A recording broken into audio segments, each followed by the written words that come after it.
Hola, ¿qué tal amigos? Bienvenidos a un nuevo vídeo de este canal. Como veis, hoy estoy acompañado de dos hermanos, Carlos Arias a mi izquierda y Alexis Bosch a mi derecha. Y hoy os vamos a traer un tema bastante especial e interesante que pivota en torno de Juan 3:16, donde vamos a hablar del Hijo de Dios y también de lo que significa, ¿no?, creer en este Hijo de Dios y del amor que significa creer en Dios, en su Hijo y también del amor que debemos mostrar hacia el prójimo. Para ello vamos a tener un tema variado, donde cada uno va a leer una serie de versículos bíblicos, va a dar opiniones al respecto, y nos vamos a basar principalmente en el Evangelio de Juan y sobre todo su primera y segunda epístola, lo cual va muy bien porque si es del mismo autor es lógico pensar que va a hablar siempre una misma cosa, no va a decir algo en su Evangelio, luego otra cosa en su primera carta y otra cosa totalmente distinta en su segunda, ¿verdad? Con lo cual vamos a pivotar en torno a eso porque creo que es una buena manera de juntar varios temas. Primero, el entender que Dios tiene un Hijo y lo envió aquí a la tierra para que nosotros fuéramos salvos por Él, y también que la importancia de este acto como pivota también alrededor del amor que tiene Dios hacia el ser humano, el amor que tiene Dios hacia su Hijo y el amor que debemos tener nosotros entre nosotros mismos, ¿no?, con el prójimo. Con lo cual, sin más dilación, empezaré a leer Juan 3:16, pero voy a empezar en el versículo 14 para tener contexto y terminaré en el versículo 18. Y dice así: «Y como Moisés levantó la serpiente en el desierto, así es necesario que el Hijo del Hombre sea levantado, para que todo aquel que en él cree no se pierda, mas tenga vida eterna». Y luego de eso nos dice el versículo que todo el mundo, creo, sabe de memoria, todos los cristianos, pero muy pocos creo que entienden su profundidad o creen realmente lo que aquí nos está diciendo, ¿no? A veces no se capta el significado, otras veces se rechaza y otras veces no nos damos cuenta, ¿no? Como yo hace unos años no me daba cuenta de lo que he entendido hoy en día. Porque fijaros, dice así: «Porque de tal manera amó Dios al mundo, que ha dado a su Hijo unigénito, para que todo aquel que en él cree no se pierda, mas tenga vida eterna». Aquí vemos que dice que Dios envió a su Hijo y este Hijo fue dado a la humanidad y todo el que en él cree no se perderá y tendrá vida eterna. Aquí no dice que el Padre dio a un compañero o dio a un amigo, sino que dio específicamente a su Hijo, ¿verdad? Su Hijo de su misma naturaleza, como nos dice Hebreos, y este Hijo es el que vino al mundo, con lo cual este Hijo, de alguna forma misteriosa, es el misterio de la piedad, nació en María y salió como Jesús, como lo conocemos, ¿no? Jesús, este ser que tenía su naturaleza original intacta, la divina, pero que la revistió de nuestra naturaleza humana caída, y es lo que veían los hombres de aquella época, ¿no? Un humano más, pero sin embargo era el Hijo de Dios, Hijo de Dios e Hijo de hombre. Eso es lo que nos dice este versículo. Y luego en el 17 nos dice algo más: «Porque no envió Dios a su Hijo, no a un compañero, envió a su Hijo al mundo para condenar al mundo, sino para que el mundo sea salvo por él. El que en él cree no es condenado, pero el que no cree ya es condenado, porque no ha creído en el nombre del unigénito Hijo de Dios». Con lo cual aquí vemos que es cuestión de salvación, ¿no? Creer lo que dice el Hijo de Dios y creer también, y lo vamos a ver luego en las epístolas de Juan, creer que realmente el Hijo de Dios vino al mundo. No otro ser, no alguien que hacía un rol de hijo, etcétera, ¿verdad? No sé si alguno de vosotros quiere comentar algo al respecto de esto. Sí, es interesante, ¿no?, que ahora comentabas, ¿no?, que Dios envió a su Hijo, pero antes nos dice porque de tal manera, ¿no? Es decir, de tal manera marca lo que viene después, ¿no? Digamos que es una medida que la Escritura nos pone para entender el amor de Dios. Si nosotros desfiguramos la imagen, ¿no?, de Cristo como Hijo unigénito de Dios, entonces estamos desfigurando de tal manera, ¿no? Lo estamos poniendo en una posición por debajo de la que Dios quiere, ¿no?, al dar a su propio Hijo. Por lo tanto, es muy importante, ¿no?, de tal manera. Mira, yo igual que tú destacas, Alexis, el de tal manera, yo quisiera destacar más tenga vida eterna, Porque si nos vemos, vamos a, esto es en 3.16, Juan 3.16, pero vemos como en versículo anterior ya nos menciona por primera vez, ¿verdad? Para que todo aquel que en él crea no se pierda, mas tenga vida eterna. En el versículo 16 nos lo vuelve a repetir, la importancia, ¿verdad? Porque como dice Frederick, es un tema de salvación, ¿verdad? Sí. ¿Qué es lo que nos da la salvación? Es la vida eterna. Y hay una conexión de versículos, no sé si tú, Frederick, quieres leer algún versículo más. Sí, tengo bastantes aquí, pero bueno. Y pues mira, voy a hacer una conexión de unos versículos que, como dice Frederick, no es casualidad que todo esté en los escritos de Juan, tanto en las epístolas como en su carta, ¿verdad? En su evangelio. Y si nos vamos a Juan 17:3, tenemos el famoso versículo, ¿verdad? Que conocemos todos. Y aquí vemos como también nos vuelve a repetir la vida eterna. Exacto. Dice, y esta es la vida eterna, que te conozcan a ti, el único Dios verdadero, y a Jesucristo, a quien has enviado. Bien, tenemos en el versículo 3:15 la vida eterna, en el 3:16 tenemos la vida eterna, y en Juan 17:3, tenemos la vida eterna. Exacto. Quiero que os fijéis un poquito, haciendo un análisis, yo lo tengo aquí en el teléfono. Cuando comparamos Juan 17:3 con Juan 3:16, dice Juan 17:3, esta es la vida eterna, que te conozcan a ti, el único Dios verdadero, y a Jesucristo. Está destacando la vida eterna. ¿Y qué es lo que te da la vida eterna? Conocer a Jesucristo, más bien primero a Dios y a Jesucristo. Y el Juan 3:16, que es lo que estamos tratando en este tema, nos dice que de tal manera amó Dios al mundo, que ha dado a su Hijo unigénito, está mencionando también al Padre y al Hijo, para que no se pierda y tenga vida eterna. Entonces, conocer al Hijo y al Padre nos hace una conexión tanto en el Evangelio, ¿verdad?, como en la primera carta, recalcándonos que conocer al Hijo y al Padre nos da la vida eterna. Ajá. Pero es más, si nos vamos a primera de Juan 5:13, también vemos que nos vuelve a repetir. Primero de Juan 5:13 dice, estas cosas os he escrito a vosotros que creéis en el nombre del Hijo de Dios, vuelve a repetir, ¿verdad?, a Dios y al Hijo, para que sepáis que tengáis vida eterna y para que creáis en el nombre de Él, y vuelve a repetir, Hijo de Dios. Como dice Entonces, Juan 3, el que cree en su nombre, ¿no? Exacto, y vemos como la conexión todo el tiempo en Juan, tanto en las cartas, ¿verdad?, como en el Evangelio, menciona la importancia de la vida eterna en el contexto de conocer al Padre y al Hijo. Exacto. Y ahora, para entender un poco más del tema, ¿no? Aquí estamos viendo que Dios envió realmente a su Hijo. Eso es algo que no es aceptado generalmente en el cristianismo. La mayoría de cristianos aceptan que efectivamente Cristo es el Hijo de Dios, pero a partir de que nació del vientre de María, ¿no? Sin embargo, la Biblia y el Espíritu de profecía nos dicen algo bien distinto, ¿no? Se ve que ya era hijo antes. La mayoría del cristianismo acepta que Cristo ya era preexistente, y eso es cierto, antes de venir ya existía, obviamente, pero la mayoría del cristianismo niega que existiera como hijo de Dios ya en la eternidad, lo ven incluso como blasfemo, ¿no? Y lo cual no es así. Yo os quiero poner un ejemplo que ahora Alexis seguramente va a leer, que es el caso de Abraham e Isaac. En Génesis 22, versículos del 1 al 18, vemos realmente un aprendizaje de Abraham, y Dios le quiere enseñar algo muy concreto a Abraham. Lo vamos a leer y luego lo comentaremos brevemente, porque le está explicando lo que hemos leído en Juan 3:16. Sí, es el capítulo 22, ¿no?, de Génesis, del versículo, el primero ya, del versículo 1 al 18. Dice así: aconteció después de estas cosas que probó Dios a Abraham y le dijo, Abraham, y él le respondió, heme aquí.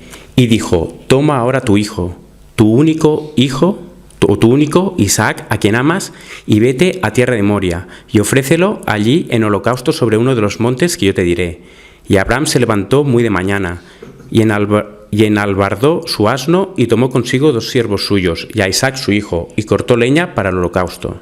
Y se levantó y fue al lugar que Dios le dijo. Al tercer día alzó Abraham sus ojos y vio el lugar de lejos. Entonces dijo Abraham a sus siervos, esperad con el asno, y yo y el muchacho iremos hasta allí y adoraremos, y volveremos a vosotros. Y tomó Abraham la leña del holocausto y la puso sobre Isaac su hijo. Y él tomó en su mano el fuego y el cuchillo, y fueron ambos juntos. Entonces habló Isaac a Abraham, su padre, y dijo: Padre mío. Y él respondió: Heme aquí, mi hijo. Y él dijo: He aquí el fuego y la leña, mas ¿dónde está el cordero para el holocausto? Y respondió Abraham: Dios se proveerá de cordero para el holocausto, hijo mío. E iban juntos. Y cuando llegaron al lugar que Dios le había dicho, edificó allí Abraham un altar, y compuso la leña, y ató a Isaac su hijo, y lo puso en el altar sobre la leña. Y extendió Abraham su mano, y tomó el cuchillo para degollar a su hijo. Entonces el ángel de Jehová dio voces desde el cielo, y dijo: Abraham, Abraham. Y él respondió: Heme aquí. Y dijo: No extiendas tu mano sobre el muchacho, ni le hagas nada, porque ya conozco que temes a Dios, por cuanto no me rehusaste tu hijo, tu único. Entonces alzó Abraham sus ojos y miró, y aquí a sus espaldas un carnero trabado, en un zarzal por sus cuernos. Y fue Abraham y tomó el carnero, y le ofreció en holocausto en lugar de su hijo. ¿Hasta el 18? 18 era así. Y llamó a Abraham el nombre de aquel lugar: Jehová proveerá. Por tanto se dice hoy: en el monte de Jehová será provisto. Y llamó el ángel de Jehová a Abraham por segunda vez desde el cielo, y dijo: Por mí mismo he jurado, dice Jehová, que por cuanto has hecho esto y no me has rehusado tu hijo, tu único hijo, de cierto te bendeciré y multiplicaré tu descendencia como las estrellas del cielo y como la arena del mar que está en la orilla, como la arena que está en la orilla del mar. Y tu descendencia poseerá las puertas de sus enemigos. En tu simiente serán benditas todas las naciones de la tierra, por cuanto obedeciste mi voz. Claro, aquí hemos visto, ¿no? Hemos leído casi todo el capítulo para tener el contexto entero. Hemos visto ya varias veces que Dios le dije, en la palabra dice, el hijo, su único hijo varias veces, al menos 3. Y yo pregunto una cosa, ¿no? Para los hermanos más incrédulos. ¿Isaac era el hijo de Abraham? ¿Verdad que sí? Todo el mundo contestará que sí. ¿Abraham era el padre de Isaac? Efectivamente. ¿O acaso Abraham hacía el rol de padre, Isaac el rol de hijo? En realidad eran 2 amigos o 2 personas que se conocían y hicieron este papel, esta obra teatral. ¿Isaac era el padre y Abraham era el hijo? ¿Verdad que no? Todo el mundo dirá, ¿no?, en su sano juicio, que Abraham era el padre de Isaac y Isaac era el hijo de Abraham.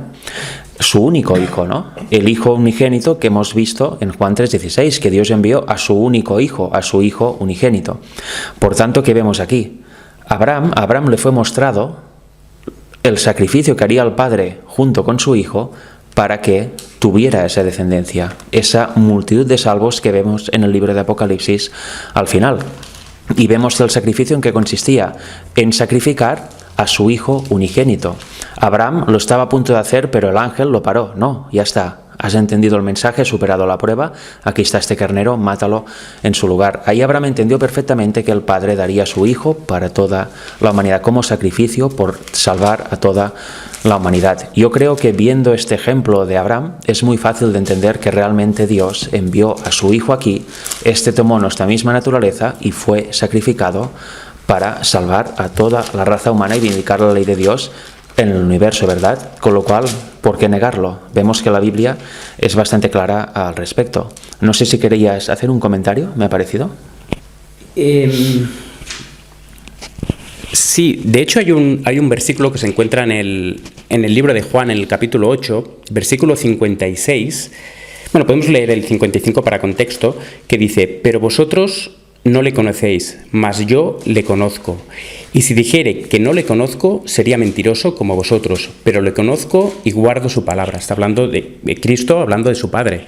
Y dice: Abraham, vuestro padre, se gozó de que había de ver mi día, y lo vio y se gozó. ¿Cuál es el día que vio Abraham? Fue en el momento, ¿no?, que tuvo que sacrificar a su hijo. Él se gozó, sí, se angustió, pero confió en la palabra de Dios. Pero él tuvo que sacrificar a su hijo y de corazón lo sacrificó. Para él es como si ya lo hubiera entregado, porque él estaba convencido de lo que iba a hacer. Él no iba a hacer un amago, y Isaac también. Él no iba a hacer un amago, él iba ahí a sacrificar a su hijo, a dar su hijo en holocausto. Entonces dice que Abraham, vuestro padre, se gozó de que había de ver mi día. Por lo tanto, Abraham entendió realmente que Dios tiene un hijo y que Dios, el amor de Dios es tan grande. Lo sacrificó también. Claro. Entonces Abraham entendió esto y entendió: mi Padre va a dar a su Hijo por mí, yo voy a dar a mi Hijo. Por toda la descendencia. Claro. Y bueno, obviamente luego sabemos que él confiaba en la promesa, sabía que lo iba a resucitar o lo que fuera, ¿no? Pero sí que es cierto que él, con gozo y con pesar, esa mezcla, ¿no?, de sentimientos, porque eso también lo vemos con el padre, ¿no? Cuando tuvo que dar a su hijo, no fue el momento, ¿no?, digamos, más feliz, ¿no?, de su vida, de dar a su hijo. Pero sin embargo, él gozoso lo dio porque sabía que el dar a su hijo, a su único hijo, era redimir a la raza humana.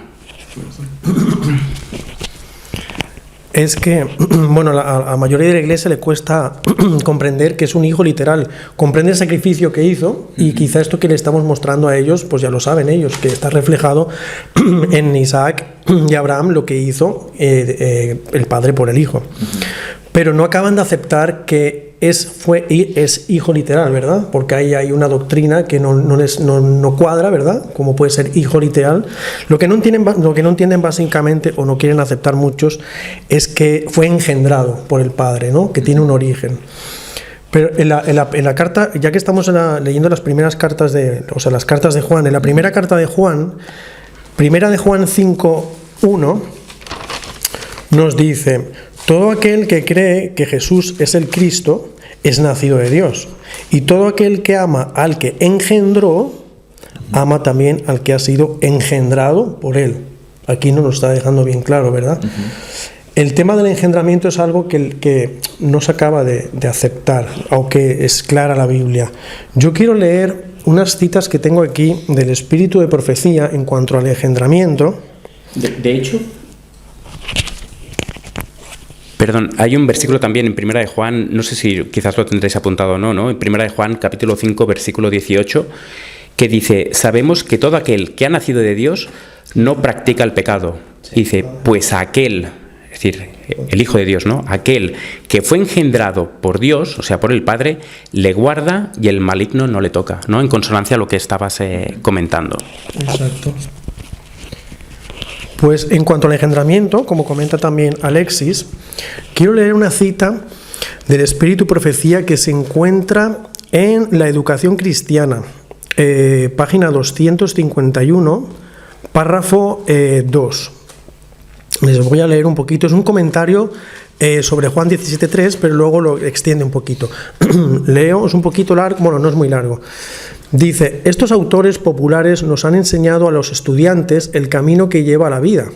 Esta, empero, es la vida eterna, que te conozcan a ti, el solo Dios verdadero, y a Jesucristo, el cual has enviado.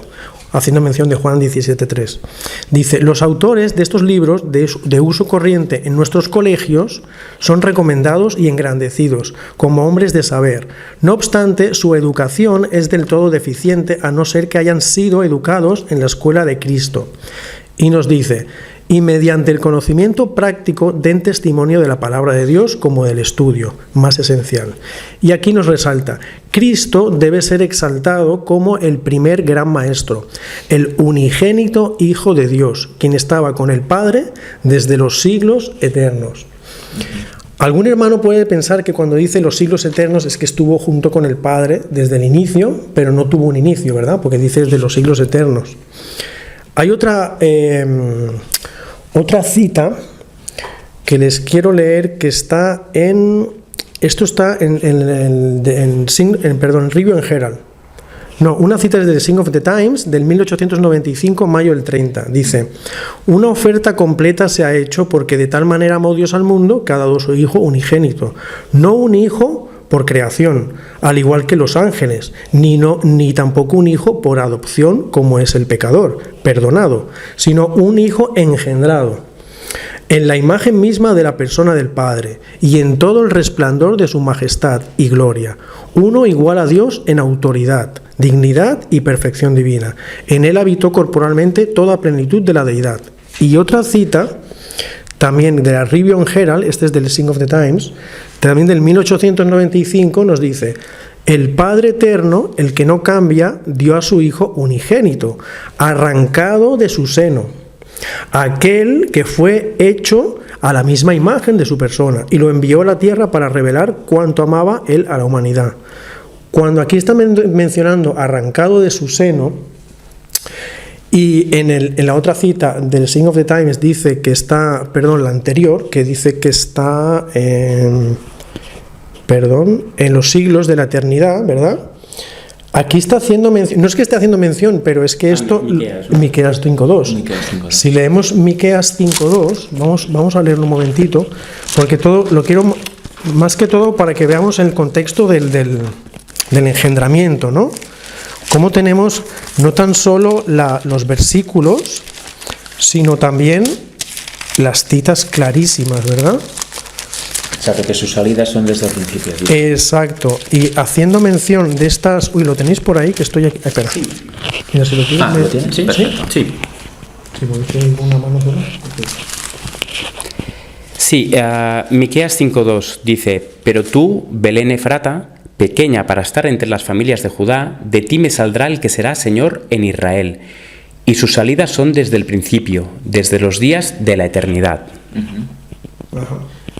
Entonces, está haciendo una mención clara, ¿verdad? Tenemos tanto en el Espíritu y Profecía como en la Biblia, completamente claro, tenemos que hay un engendramiento. Yo no sé si algunos hermanos conocen el libro de Cristo y su justicia. Es un libro donde los primeros capítulos queda muy claro el asunto del engendramiento. Yo quisiera leer en el capítulo 2, porque el capítulo 2 habla muy claro de lo que es el engendramiento y está hablando de Miqueas 5.2, el hermano Waggoner. Y dice: el verbo existía en el principio. La mente del hombre no puede abarcar las edades que están comprendidas en esta expresión. No le es dado al ser humano el saber cuándo o cómo llegó a ser el Hijo unigénito. Pero sabemos que era el Verbo divino, no únicamente antes de que viniera a este mundo a morir. Porque muchos hermanos dicen que en el engendramiento, cuando habla en Miqueas 5.2, que bueno, es claro, porque dicen que es la eternidad, no tiene sentido, dicen que es cuando vino engendrado, como cuando se encarnó, ¿no? Y aquí nos queda claro que está hablando de los días de la eternidad, ¿verdad? Entonces dice: pero sabemos que era el divino, el Verbo divino, no únicamente antes que viniera a este mundo a morir, sino incluso antes de que el mundo fuera creado. Momentos antes de su crucifixión oró y dijo: ahora, Padre, glorifícame a tu lado en la gloria que tuve junto a ti antes de que el mundo fuera creado. Juan 17:5. Y su venida fue predicha por la palabra inspirada más de 700 años antes de su primer advenimiento. Nos menciona ahora, dicta Miqueas 5.2, que no lo voy a leer porque lo hemos leído, y termina diciendo el capítulo: sabemos que Cristo de Dios ha salido y ha venido, mencionando Juan 8:42, pero fue tan atrás en las edades de la eternidad como para estar más allá del alcance de la mente del hombre. De hecho, la cita que comentabas de la Review and Herald, que dice que el Padre Eterno, lo inmutable, dio a su Hijo unigénito arrancado de su seno, ¿no? Aquel que fue hecho a la imagen expresa de su persona. Es curioso porque primero te dice todo esto: Hijo unigénito arrancado del seno, hecho a la imagen expresa de su persona, y luego dice: y lo envió a la tierra.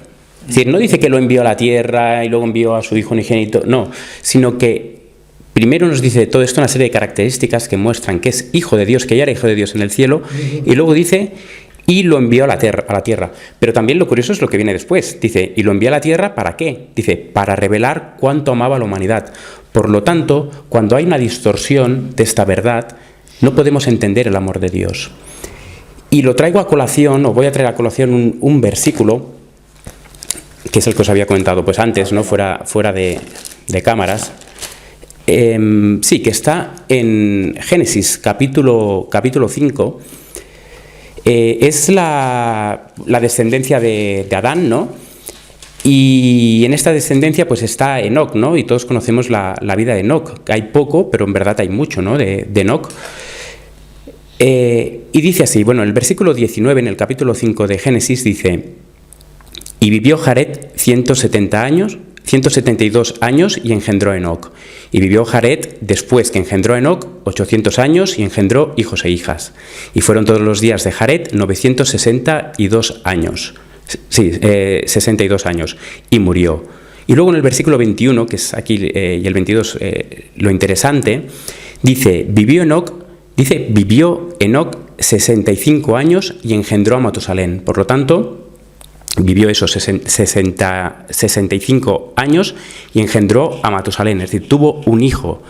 Pero luego no nos dice y vivió Enoc con Dios después, no, dice y caminó Enoc con Dios después que engendró a Matusalén 300 años y engendró hijos e hijas.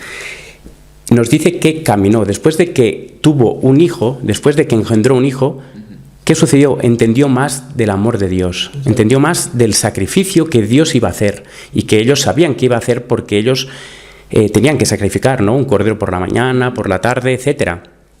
Y ellos sabían que este acto era el acto de amor más grande que jamás se ha hecho en esta tierra, en este mundo, en este universo, que es el que Dios, un ser divino, dé a su hijo, sin ninguna explicación. No hay ninguna explicación para eso, únicamente es un amor que no podemos prácticamente entender. Y la única manera que podemos entenderlo es a través de la palabra y a través también, pues, en el caso de Enoc, pues tuvo un hijo y pudo entender más. Y aún así es algo que no podemos llegar a entender completamente, ¿no? Y nos dice eso, que primero vivió Enoc, guardó los mandamientos, porque Ellen White dice que en esa época, en ese tiempo antes de engendrar a Matusalén, guardaba la ley, era temeroso de Dios, pero no llegó a una experiencia más grande, más profunda, hasta que tuvo un hijo, ¿no? Y sabemos que luego pues fueron todos los días de Enoc 365 años, ¿no? Y dice que caminó, ¿no? Enoc con Dios y desapareció porque le llevó Dios, ¿no? Fue trasladado al cielo sin pasar la muerte. Es la única persona, juntamente con Elías, ¿no? Que no pasan por la experiencia de la muerte, juntamente con los 144.000, ¿no? En un futuro próximo.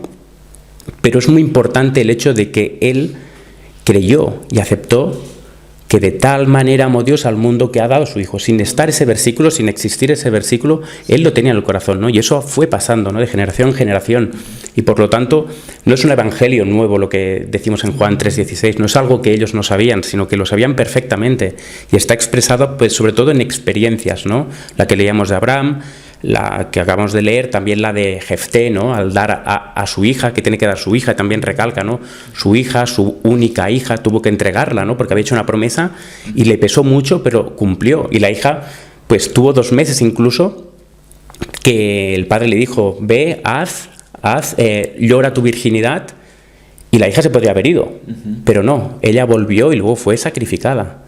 Efectivamente. Entonces, todos ellos entendieron bien del amor de Dios y como decíamos, ¿no? Abraham se quiso ver el día, ¿no? Quiso ver ese día y Dios se lo mostró de la manera más dura, pero también la más bonita y que pudo entender perfectamente, ¿no? El tener que dar a su propio hijo, a su único hijo, no propio, sino su único hijo, el único que tenía. Exacto. Sí, es interesante. De hecho, os recomiendo a todas las personas que ven este vídeo que leáis Juan 3:16 y la cita que han leído ahora Alexis y Carlos, la última, porque ahí Ellen White está explicando Juan 3:16 y de una forma absolutamente espectacular. Envió a ese hijo, a su hijo unigénito, a morir por todos nosotros aquí en la tierra. Ni en el texto ni en la cita vemos que envió a un compañero o a uno que iba por ahí, ¿no? No eran roles, por supuesto, no era yo haré de padre, tú de hijo y tú de Espíritu Santo, para nada. Es una literalidad. El padre envió a su hijo y por eso vemos el ejemplo de Abraham, el ejemplo de Enoc, etc. No tendría ningún sentido que a Abraham se le mostrase eso literalmente en su vida, que matase a su propio hijo, si no tuviera una explicación espiritual también literal y acorde a eso. En ningún caso vemos que Abraham dijo, ahora entiendo que tú, Señor Dios, harás de padre y enviarás a tu compañero para hacer de hijo. No, eso no tiene ningún sentido y creo que es muy claro, ¿no? Ahora solo falta simplemente el querer aceptar, ¿no?, la clara palabra de Dios, o bien optar por el camino contrario y empezar a filosofar o a reinterpretar para acabar concluyendo algo totalmente opuesto a lo que hemos leído en la Biblia y el espíritu de profecía, ¿no? Porque Abraham tenía siervos, digo, que podía haber... Claro. Perdón, sí, digo que Abraham tenía siervos. Tenía gente que le servía. Perfectamente Dios, si hubiera sido así, le podría haber dicho, mira, toma a tu mejor siervo, toma a tu mejor siervo y entrégamelo. Bueno, le hubiera sido duro, sí, claro, no digo que no. Pero claro, pero fue su hijo y aparte fue el hijo de la promesa. Fue el hijo que, recordemos, a la edad, no sé si 80 años o más, ¿no? Es decir, sí, recordemos que no podían tener hijos, ¿no? Su mujer era estéril. Su mujer era estéril, entonces tuvo que dar... Es que lo único que tenía, es que no tenía más. No tenía más. El padre de la fe. Sí. Claro, el padre de la fe. Y lo hizo pues por amor a Dios, así como Dios lo ha hecho y lo hizo por amor a nosotros. Sí, sí, efectivamente. El Evangelio resumido en un versículo. Como he dicho, es un versículo que todo el mundo conoce y se sabe de memoria y lo recita, pero ¿legáis a estas conclusiones o legáis a otras? Bueno, cada uno que se analice, ¿no? Y para leer un poco más acerca de este tema, luego entraremos en el amor al prójimo y otras cosas relacionadas, ¿no? Partiendo de ese hecho, sin ese hecho no sería posible, pues vamos a leer 1 de Juan 4:15, que nos dice algo, bueno, que ya hemos dicho, ¿no? Pero lo vemos también en versículo bíblico. Dice, todo aquel que confiese que Jesús es el Hijo de Dios, Dios permanece en él y él en Dios. También mucha gente lee eso y dice amén, y qué profundo, qué interesante, amén, amén, amén, ¿no? Pero ya hemos visto qué significa confesar que Jesús es el Hijo de Dios. Confesar que Jesús efectivamente nació de María y fue el Hijo de Dios y estuvo aquí en la tierra, hizo su ministerio y murió por nosotros para habilitar una puerta a nuestra salvación.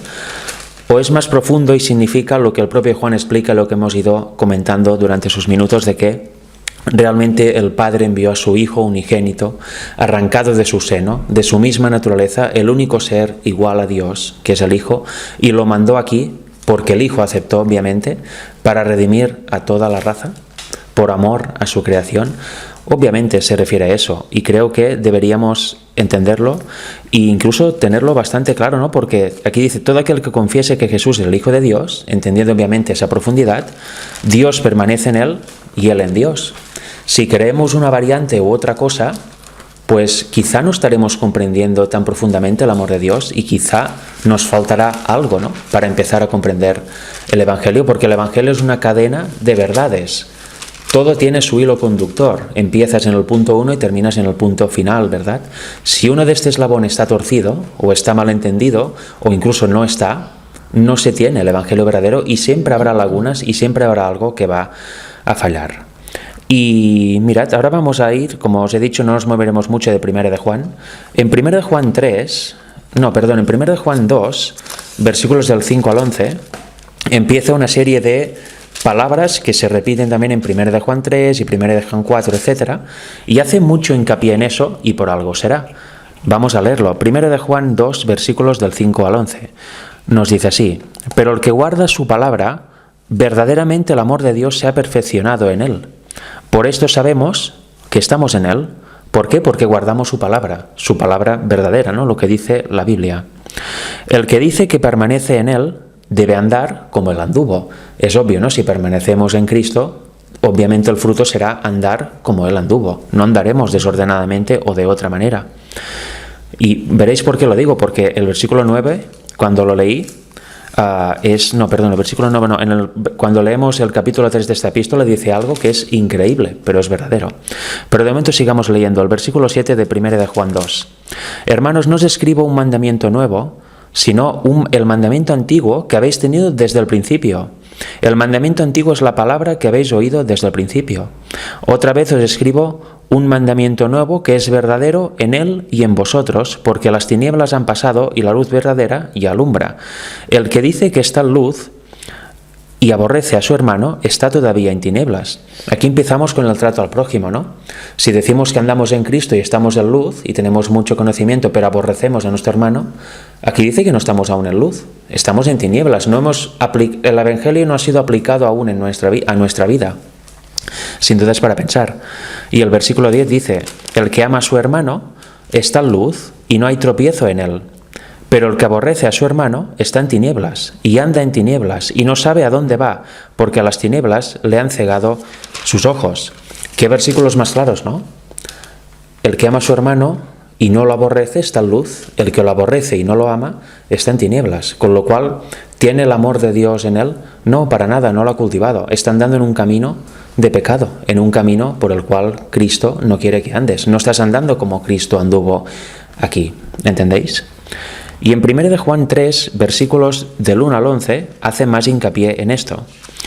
Nos dice así, mirad cuál amor nos ha dado el Padre, que seamos llamados hijos de Dios. Por esto el mundo no nos conoce, porque no le conoció a Él. Ya vimos antes que el que no conoce al Padre y al Hijo no está en Dios, ¿verdad?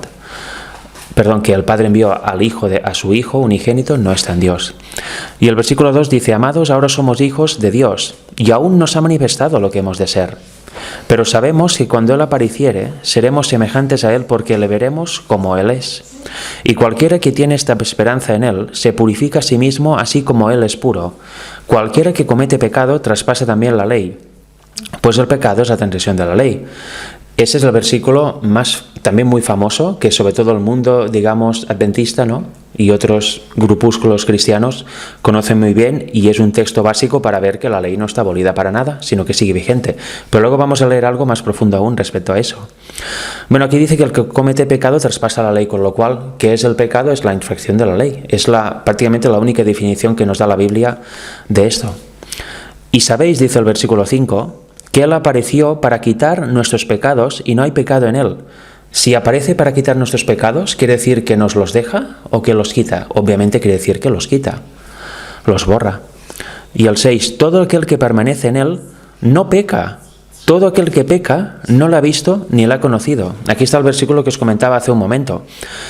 Sí, Cristo nos pagó la pena, borró nuestros pecados, efectivamente, pero aquí dice que el que está en Él, el que permanece en Él, no peca.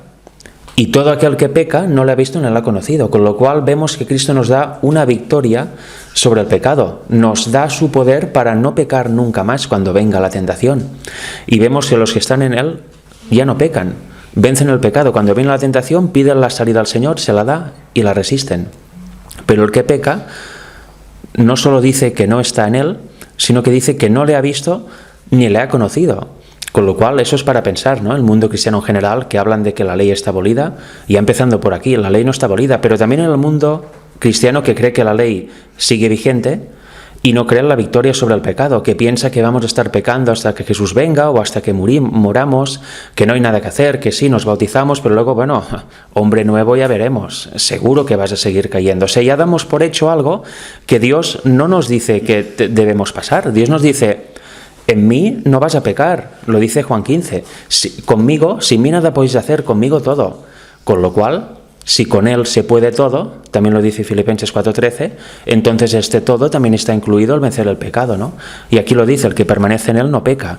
O sea que la victoria de pecado es totalmente bíblica y de eso se trata en nuestra vida, de vencer el pecado, de vencer toda tentación que se nos presente por el poder de Dios en nosotros. Es un mensaje bíblico y eso eleva a una perfección de carácter, y recordad que el carácter es lo único que nos vamos a elevar al cielo. Con lo cual, si permanecemos pecadores y pecadores, aunque sea en una sola cosa, no vamos a ver el reino de Dios. No porque Él no quiera, sino porque tú has decidido no creer la literalidad de, por ejemplo, 1 de Juan 3, versículo 6. Eso debemos tenerlo en cuenta, ¿verdad? Que cambia la vida cristiana y la perspectiva cuando empezamos a leer bien los textos. Si no, parece que es una vida de, bueno, vive como quieras, Cristo ya murió por ti. Pero eso es un evangelio tan apartado del real que bueno, como del polo norte al polo sur, ¿no? Voy a leer para terminar este pequeño apartado, luego si queréis podéis comentar también cosas al respecto, los versículos del 13 al 18 del mismo capítulo de 1 de Juan 3, versículos del 14 al 18. Nos dice así: nosotros sabemos que hemos pasado de muerte a vida en que amamos a los hermanos. El que no ama a su hermano permanece en muerte. Vemos que está repitiendo lo que hemos leído en el capítulo 2 y el capítulo 3. ¿Por qué hace tanto hincapié? Pues porque es una verdad suprema esta. Todo aquel que aborrece a su hermano, aquí va más allá, es homicida. O sea, lo están matando. Es considerado asesino. Y un mandamiento es: no matarás, ¿verdad? Aquí está transgrediendo la ley. Y sabéis que ningún homicida tiene vida eterna morando en sí. O sea, un homicida, alguien que no ama a su hermano, alguien que lo aborrece, no tiene el Espíritu de Cristo en él actuando. Tiene otro espíritu. Luego, el 15, otra vez: todo aquel que aborrece a su hermano es homicida, y sabéis que ningún homicida tiene vida eterna morando en sí. 16, en esto conocemos el amor de Dios, en que Él puso su vida por nosotros. También nosotros debemos poner nuestras vidas por los hermanos. ¿Cómo puso su vida, el Padre su vida por nosotros? Dando a su Hijo unigénito, obviamente. el único ser de su misma naturaleza, pues nosotros también debemos dar nuestras vidas, si es necesario, por nuestros hermanos, los hermanos de verdad. Pero el que tiene bienes de este mundo y ve a su hermano temer necesidad y le cierra sus entrañas, ¿cómo mora el amor de Dios en él? Eso también es dar nuestra vida por los hermanos, ayudar al hermano que pasa una necesidad. Obviamente, si tenemos los medios para ayudarle y no lo hacemos, entonces, ¿mora el amor de Dios en nosotros? ¿Verdad que no? Cada uno debe ayudar en su medida. Luego el 18, para terminar. Hijitos míos, no amemos de palabra ni de lengua, sino de hecho y en verdad. Eso pasa muchas veces, ¿no? Leemos la Biblia y somos amantes de la palabra, amén, amén, amén, y conocemos mucho, pero luego en nuestra vida aplicamos esas enseñanzas o solo las tenemos de manera teórica aquí en nuestra mente para predicarlas en un culto. Bueno, cada uno sabrá, ¿no? Pero aquí lo dice claramente, no amemos de palabra ni de lengua, sino de hecho y en verdad. Demuestra que crees estas palabras y demuestra que realmente tienes el Espíritu de Cristo en él. Y ayuda al hermano si está en tu capacidad a hacerlo, ¿verdad? No sé si alguien quiere comentar algo más de este respecto, luego vamos a seguir con más textos. Bueno, es no un paralelismo, sino el hecho de que nosotros entendamos que Dios dio a su Hijo, nos capacita para que nosotros amemos a nuestros hermanos, y no únicamente a nuestros hermanos, sino también a aquellos que nos aborrecen, ¿no? Porque Jesús mismo también dijo, amad a los que os aborrecen, ¿no? Que a veces es fácil amar a los hermanos, amar a aquellos que te dan, amar a aquellos que te reciben en casa, pero amar a aquellos que te rechazan, aquellos que te culpan, que se burlan, etcétera, no es fácil. Sin embargo, cuando miramos, ¿no?, la cruz, cuando miramos a Cristo crucificado, y lo que el Hijo hizo y el Padre hizo, cuando entendemos eso, entonces en esa contemplación de ese acto, de ese amor de Dios, trae transformación en el corazón, ¿no? Porque lo dice en 2 Corintios 3:18, ¿no? Que nosotros contemplando, ¿no?, a cara descubierta, ¿no?, al Señor, hay una transformación en nosotros, ¿no?, de gloria en gloria, ¿no?, hasta que somos hechos a su misma imagen. Por lo tanto, es importante entender, ¿no?, el sacrificio de Cristo en la cruz y lo que hizo el Padre por nosotros y lo que Cristo hizo por nosotros, y eso a nosotros nos va a llevar a amar a los que aborrecemos, porque de manera natural, de manera espontánea, de manera intrínseca en nosotros no está eso. Nosotros está amar, ¿no?, de una manera incluso no la correcta, en un amor ágape, incluso de una manera egoísta, ¿no?, incluso a los hermanos, pero aborrecer a nuestros enemigos. Y Jesús dijo, ¿no?, oísteis que fue dicho, ¿no?, aborrece a tu enemigo, etcétera. Y más yo os digo, ¿no?, amad a vuestros enemigos, a aquellos que os persiguen, amadlos. Entonces, todo esto lo podemos entender a través de la muerte de Jesús en la cruz, ¿no?, y lo que hizo su Hijo, el Padre dando a su Hijo. Quería leer, ¿no?, en Romanos capítulo 8, versículo 32, un versículo que no sé si lo tenías, pero aquí también nos lo dice, ¿no?, para que entendamos más aún del amor de Dios, ¿no? Romanos capítulo 8, versículo 32 dice, el que no escatimó ni a su propio Hijo. Dicen, el que no escatimó, es decir, no podría haber hecho algún amago, podría haber hecho algo, no, dicen no escatimó, es decir, lo dio todo. No escatimar en recursos es darlo todo para una causa, ¿no? En este caso, el que no escatimó, es decir, lo dio todo, dio todo con su Hijo.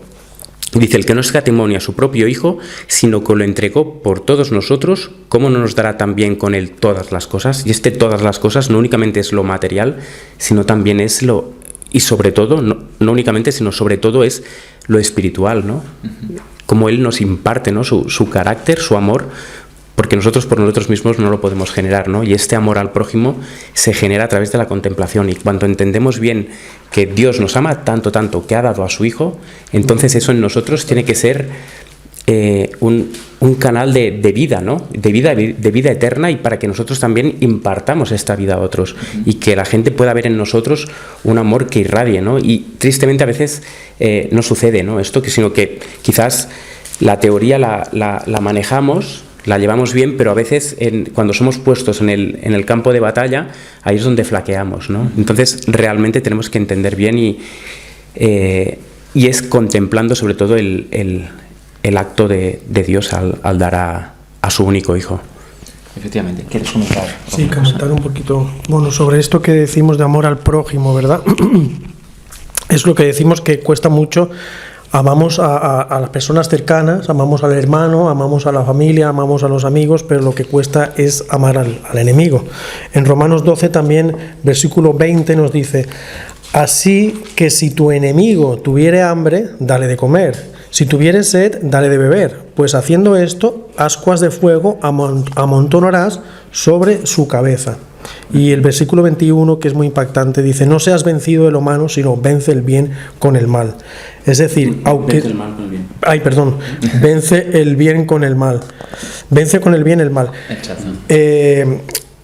¿Qué nos está diciendo? Que aunque te hagan lo malo, tú tienes que vencer con lo bueno, ¿no? O sea, aunque tu enemigo te haga lo más profundo, ¿verdad? Es la profundidad de Juan 3:16, ¿no? Que tú tienes que tener ese amor tan grande que tuvo el Padre por su Hijo, que tú contemplando ese sacrificio, aunque venga alguien y quiera hacerte el daño, tú tienes que responderle con ese bien que te enseña esa lección, ¿verdad? De que Dios lo dio, o el Hijo lo dio todo por nosotros, y el Padre sacrificó a su Hijo, ¿no? Entonces es un versículo que, ¿no? Como dicen, Juan 3:16, dicen que es como la Biblia comprimida, ¿verdad? Sería el tráiler, ¿no? De la Biblia. Entonces tenemos que igual darle tanta importancia a ello, ¿no? como el que la tiene, porque realmente es muy, da mucho que pensar, es muy profundo. Es un versículo que realmente da mucho que podríamos dar horas, yo creo, con este versículo. Sí, porque además como la eternidad, ¿no? La eternidad.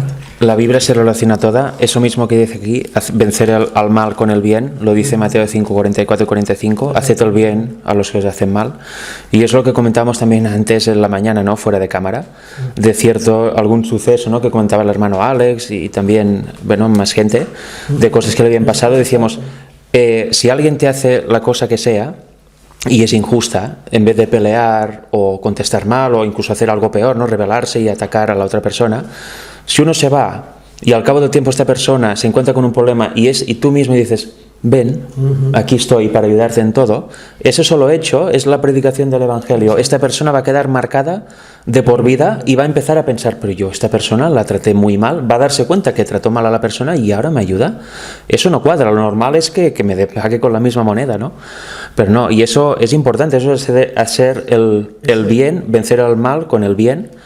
Y es importantísimo, y es importantísimo ponerlo en práctica también, ¿no? Porque ahora vamos a leer 1 Juan 4, del 7 al 21, hacemos bastantes versículos porque así vemos todo el contexto, no son textos aislados, y encima de la misma epístola, o sea que es todo un escrito, ¿no? Que hizo Juan. Y aquí nos habla, pues, obviamente, de lo mismo, empezando en el capítulo 7, versículo 7, amados, amémonos unos a otros, porque el amor es de Dios. Todo el que ama es nacido de Dios y conoce a Dios. Aquí va más profundo y lo dice de otra manera. El que ama conoce a Dios y es conocido por Dios. ¿Por qué? Porque este amor ágape genuino es un don que nos envía Dios y que nos lo da. Nuestro amor por naturaleza es egoísta, siempre busca algo para su bien, siempre hay algo detrás, nunca es realmente te lo doy todo porque sí, porque te amo. No, siempre hay algo, ¿no? Y recordemos que nosotros, hablando antes de que el Padre lo entregó todo y el Hijo aceptó, nosotros somos enemigos de Dios. Desde el momento en que entró el pecado, el humano es enemigo de Dios por naturaleza, porque se entregó a Satanás. Con lo cual, ahí el Señor pone en práctica lo que nos revela en Mateo 5:44. Amó a sus enemigos. Y no solo nos amó, sino que nos amó no en palabra ni en lengua, sino que nos amó de verdad. Dio lo más preciado que tenía, que es su Hijo unigénito, de su misma naturaleza, para que viniera a vencer. En definitiva, dio al propio Creador. El Creador se entregó a sí mismo. Es algo impresionante. Y nosotros éramos enemigos. Lo único que, como somos tan egoístas, pensamos que no, y que ya obviamente que lo tenía que hacer. Pero no tenía ningún porqué. Y de hecho nosotros seguramente no lo haríamos, ¿no? Si no estamos entregados y sujetos completamente al Señor. Pero bueno, aquí dice el versículo 8, el que no ama no conoce a Dios, porque Dios es amor. Por lo cual, más claro, ¿no? En esto se mostró el amor de Dios para con nosotros, en que Dios otra vez envió a su Hijo unigénito al mundo para que vivamos por Él. Otra vez más, lo mismo de la idea que hemos ido hablando todos estos minutos. Y menciona de nuevo el Hijo unigénito. Exacto, siempre se refiere a su hijo unigénito, en otras palabras, su hijo único o su único hijo, ¿no? Como en el caso de Abraham y en el caso de que hablaba Alexis de Jefté, etcétera, ¿no? Y vamos a leer el versículo 9. En esto ya lo hemos leído, el 10. En eso consiste el amor, no en que nosotros hayamos amado a Dios. De hecho, no podemos, somos enemigos por naturaleza, sino que Él nos amó a nosotros y envió su Hijo en propiciación por nuestros pecados. Otra vez envió a su Hijo en mayúsculas, ¿verdad? Amados, si Dios así nos ha amado, debemos también nosotros amarnos unos a otros. Estos versículos sirven muy bien para analizarnos y ver realmente yo tengo el amor de Dios y estoy amando al hermano y al enemigo, que eso es más complicado porque al hermano seguramente sí, ¿no? Bueno, teniendo en cuenta eso, todo lo que le costó la salvación de nuestra raza al Señor, es más fácil, ¿no? Entenderlo y amar incluso al peor de todos. A Dios nadie le vio jamás. Si nos amamos unos a otros, Dios permanece en nosotros y su amor se perfecciona en nosotros. ¿Vemos? A Dios nadie le vio jamás. Y obviamente yo no he visto a Dios y creo que vosotros tampoco. Nadie ha visto a Dios. Lo vieron los humanos de la época de Cristo por medio del Hijo. Pero al Padre no, porque está en luz inaccesible. Pero precisamente dice, si nos amamos unos a otros, Dios permanece en nosotros y su amor se perfecciona en nosotros. Así podemos ver a Dios también, amándonos unos a otros, ¿no? Y de esta forma se perfecciona el amor. En esto conocemos que permanecemos en Él y Él en nosotros. ¿En qué nos ha dado qué? De su Espíritu. Precisamente nos ha dado de su Espíritu y eso nos habilita para amarnos a todos entre nosotros de forma genuina. Si no nos amamos, estamos en tinieblas, ya hemos leído, y quizás estamos recibiendo otro tipo de espíritu, ¿verdad? Estamos siendo influenciados por los ángeles malos. Y nosotros, dice el 14, hemos visto y testificamos que el Padre, otra vez, ha enviado al Hijo para ser el Salvador del mundo. Creo que Juan tenía obsesión casi en dejar clara esta verdad, ¿no? ¿Cómo puede ser que no la hayamos entendido? Otra vez el 15, todo aquel que confiese que Jesús es el Hijo de Dios, lo hemos leído antes, Dios permanece en él y él en Dios. Y nosotros hemos conocido y creído el amor que Dios tiene para con nosotros.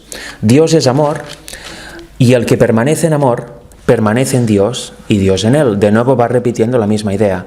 En esto es perfeccionado el amor en nosotros, para que tengamos confianza en el día de juicio, pues como Él es, así somos nosotros en este mundo. En el amor no hay temor, mas el perfecto amor echa fuera el temor, porque el temor conlleva castigo, y el que teme no ha sido perfeccionado en el amor. Eso lo comentaba yo, creo, hace unos días en una escuela sabática. Realmente una persona que tiene temor no tiene el amor de Dios perfeccionado en él o ella. Porque un cristiano genuino no tiene temor realmente, porque vive escondido en Dios. Puede sufrir, puede pasar de todo, pero al estar escondido en Dios, pone sus cargas sobre él, como dice Mateo 28. Y 19, nosotros le amamos a Él porque Él nos amó primero. Eso es de la gran verdad. Lo dio todo y también dio su amor para que nosotros pudiéramos amarlo, si no es absolutamente imposible. Si alguno dice, yo amo a Dios y aborrece a su hermano, que eso es muy típico, ¿no? Sí, amo a Dios, como no lo veo siquiera, yo amo a Dios, yo hago lo mejor que puedo. Otro gran error, ¿no? Creer que hacer lo mejor que uno puede es amar a Dios. Y aborrece a su hermano es mentiroso, porque el que no ama a su hermano, a quien ha visto, ¿cómo puede amar a Dios a quien no ha visto? ¿Verdad que es incoherente? Y nosotros tenemos este mandamiento de Él, que el que ama a Dios, ame también a su hermano. Bueno, es que de hecho no hace falta ni comentar, más claro imposible, ¿no? Lo único que falta es que sea una realidad en nuestra vida, pero el Evangelio está clarísimo. Si no seguimos este camino, si no se refleja esto en nuestra vida, algo falla. Con lo cual, como estamos vivos, tenemos tiempo para entregarnos al Señor y realmente que nos cambie, que nos ayude a transformar nuestro carácter, porque la realidad que tenemos que vivir es esta, no otra, ¿verdad? Por mucha distorsión que haya habido en el mundo cristiano. No sé si queréis comentar algo al respecto. Sí. Mira, mencionas, Frederick, que está claro, pero yo sé que hay hermanos, porque estamos hablando continuamente del Padre y del Hijo, ¿vale? Y estamos hablando del engendramiento, entonces vemos que está muy claro, pero quizá hay hermanos que están a lo mejor estudiando este mensaje, ¿verdad? O quizá con este vídeo están empezando a razonar algún tipo de... Y muchos estarán haciendo una pregunta y muchos incluso estarán diciendo, bueno, ¿y dónde queda el Espíritu Santo? Porque están hablando del Padre y del Hijo continuamente. Acabas de leer tú, Frederick, en el capítulo 4, versículo 13, ¿verdad? Que nos dice, en esto conocemos que permanecemos en Él y Él en nosotros, en que nos ha dado de su Espíritu. ¿El Espíritu de quién? De Cristo, ¿verdad? Entonces, mucha gente dirá, bueno, pero el Espíritu Santo, bueno, pues tiene un rol, ¿verdad? Pero aquí claramente vemos que, bueno, y la Biblia lo menciona muchas veces, ese espíritu, él es el Espíritu de Cristo. Y aquí dice de su Espíritu. De su Espíritu, exacto, o sea, el Espíritu de Cristo. Yo quisiera también, ahora que estamos en la carta, estamos en la primera de Juan, en Juan 14, 6, tanto que conocemos este versículo también como Juan 3, 16. Juan 14, 6 nos dice, yo soy el camino, la verdad y la vida. Nadie viene al Padre sino por mí. Entonces, ¿dónde queda el rol del Espíritu? No Espíritu Santo, porque dice, nadie viene al Padre si no es por mí. Mucha gente piensa que el mediador es el Hijo, es el Espíritu Santo. Pero aquí dice que nadie va al Padre si no es por el Hijo. Y si leemos 1 Timoteo 2:5, dice, porque hay un solo Dios y un solo mediador entre Dios y los hombres, Jesucristo hombre. Entonces, ¿quién es el mediador realmente entre el Padre y nosotros? Es Cristo. Entonces, ¿dónde queda el Espíritu Santo? Pues lo acabamos de leer, ¿verdad? En 1 Juan 4:13, es el Espíritu de Cristo. Yo quisiera también leer una cita, que la tengo aquí en el teléfono, de Espíritu y Profecía, referente al Espíritu de Cristo. Sabemos que hay muchas citas del Espíritu y Profecía sobre el Espíritu de Cristo y el Consolador. Haciendo un comentario Elena de White sobre 2 Corintios 3:17, primero voy a leerlo. 2 Corintios 3:17 nos dice, porque el Señor es el Espíritu, y donde está el Espíritu del Señor, allí hay libertad. Y Elena de White, en una carta 66 de 1894, haciendo mención a 2 Corintios 3:17, que dice que el Señor es el Espíritu, ella dice, queremos el Espíritu Santo, el cual es Jesucristo. Entonces, tenemos al Espíritu de Cristo como Espíritu Santo, y tenemos a Cristo como el mediador. Y entonces los hermanos, muchos mencionan el Consolador, ¿verdad? El Consolador también tenemos muchas citas. Yo les voy a leer una del Review and Herald, del 1903, 27 de enero. Dice, deberían estudiar el capítulo 17 de Juan y aprender a orar y cómo vivir la oración de Cristo. Él es el Consolador. Efectivamente. En relación a lo que comentas y sin irnos al tema del Espíritu Santo de una manera llena, ¿no? Porque para eso ya haremos otro vídeo, pero es interesante lo que comentas. Ya hay una cita hablando del amor de Dios, ¿no? Del amor al dar a su Hijo y bueno, eso tiene que ver pues lo que recibimos en nuestros corazones y va en relación a lo que has comentado. Dice así. Es una cita que se encuentra en la Carta 133 de 1898, que dice, hay una educación constante en esta obra. El deseo de ser una bendición descubre las debilidades e imperfecciones del obrero. Esto impulsa al alma a ir a Dios en oración, y el Señor Jesús da luz y su Espíritu Santo, y comprenden que es Cristo quien efectúa el ablandamiento y el quebrantamiento de los corazones duros. Por lo tanto, es una obra de Cristo. Entonces es importante no entender primero que Dios dio a su Hijo y es el Hijo quien nos da a nosotros. Es decir, claro, no es que Dios dé a su Hijo, luego hay otro sentado a la diestra del Hijo o enfrente del Hijo y Él se lo da a Él para que nos lo dé a nosotros, sino que es algo que es directo del Padre al Hijo y del Hijo hacia nosotros. Y con su Espíritu. Claro, a través de su Espíritu, ¿no? Sabemos que también está todo el tema del ministerio de los ángeles, etcétera, ¿no? Pero es algo que es directo de Él. Él nos da su Espíritu, nos da su presencia, nos da su amor en nosotros, no nos da el amor de otro que no murió por mí, sino que nos dio el amor de alguien que realmente ha muerto por mí y por cada uno de nosotros. Sí, nos da su presencia personal por medio de su Espíritu, ¿no? Y aquí en Gálatas 4, que me ha hecho pensar antes Carlos, versículos del 4 al 6, lo dice muy claro, ¿no? Mas venido el cumplimiento del tiempo, Dios envió a su Hijo, de nuevo, hecho de mujer, hecho bajo la ley. Eso para entender la naturaleza humana de Jesús, ¿verdad? Pero bueno, para que redimiese a los que estaban bajo la ley, a fin de que recibiésemos la adopción de hijos. Y por cuanto sois hijos, Dios envió a ¿quién? El Espíritu de su Hijo a vuestros corazones, el cual clama, Abba Padre, que Abba Padre es lo que clamó precisamente Cristo en la cruz, ¿no? Y nos envía el Espíritu de ¿quién? De su Hijo. Más claro imposible, ¿no? Para mí es el texto más claro que existe bíblicamente, bueno, quizá hay otros, ¿no? Pero al decir Espíritu de su Hijo, vemos claramente cuál es el Consolador, ¿no? Y ahora, lástima que no tengo mi teléfono aquí, pero tenía una cita guardada que compartió el hermano Manuel hace un par de días en su YouTube, creo, o Twitter, no me acuerdo, y hablaba, ¿no?, de este Consolador que es Cristo, etcétera, etcétera, y era una cita absolutamente tremenda. Quizá después lo encontramos y la podemos leer. Pero mirad, yo me gustaría leer un simple versículo, 2 de Juan 9. Mira que dice: cualquiera que se rebela y no persevera en la doctrina de Cristo, no tiene a Dios. El que persevera en la doctrina de Cristo, el tal tiene, ¿a quién? Al Padre y al Hijo. Más claro imposible, ¿no? ¿A quién tiene el que persevera en la verdadera doctrina? Al Padre y al Hijo. Con lo fácil que hubiera sido poner o añadir algo más, ¿no? Pero aquí dice, tiene al Padre y al Hijo. ¿Querías comentar? Sí, que hay otro versículo, ahora no recuerdo, ¿no? Y dice también, y la comunión del Espíritu Santo, ¿no? Pero luego, creo que es Pablo mismo, Juan, no recuerdo, Pablo creo, que dice, pero nuestra comunión verdaderamente es con el Padre y con el Hijo, ¿no? Hay esa comunión, ¿no?, directa con ambos, ¿no?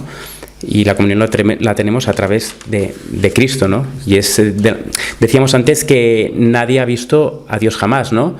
Y hay un versículo, creo que es en Juan, creo que es en el libro de Juan, capítulo 1, que dice: a Dios nadie le vio jamás, el unigénito Hijo que está en el seno del Padre, Él le ha dado a conocer, ¿no?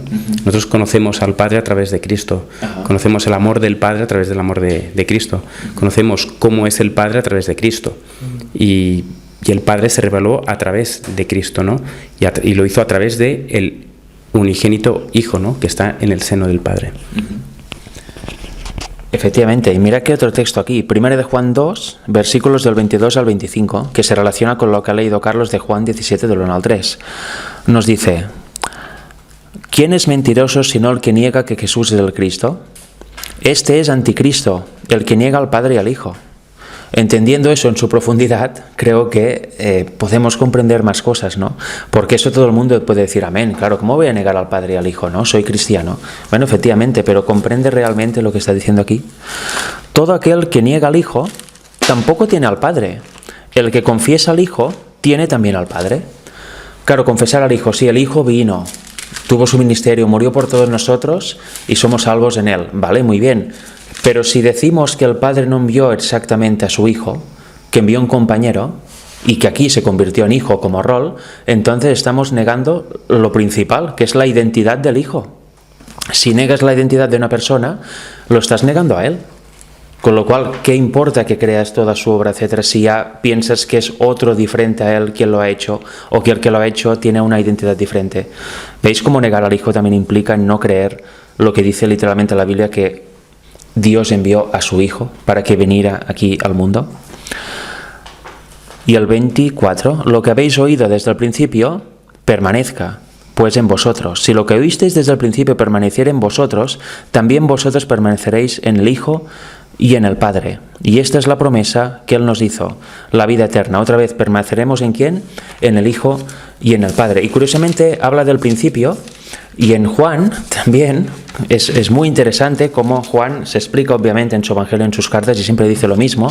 Dice que en el principio, en Juan 1.1, era el Verbo, y el Verbo era con Dios, y el Verbo era Dios. Y el 2, este era en el principio con Dios. Todas las cosas por Él, por este Verbo, fueron hechas, y sin Él nada de lo que ha sido hecho, fue hecho. ¿No? Hay mucha gente que dice, bueno, entonces si el Hijo fue, como comentaba Carlos, ¿no?, fue engendrado en un punto de la eternidad que tiene un origen en persona, entonces es creado. Estás diciendo que el Padre creó al Hijo y luego ¿qué? No, es imposible porque el Hijo creó todo. Con lo cual, aquí vemos también una diferencia, ¿no? Engendrar, aunque parezca igual, y la sociedad actual lo ve igual, por alguna extraña razón, no es lo mismo que creado. Yo puedo crear esta mesa, si tuviera los conocimientos, a través de madera que existe en este mundo, herramientas que pudiera construir, y al final creo esta mesa. Pero ¿verdad que a nadie se le ocurre decir que yo he creado a los que tienen hijos? Yo he creado a mi hijo.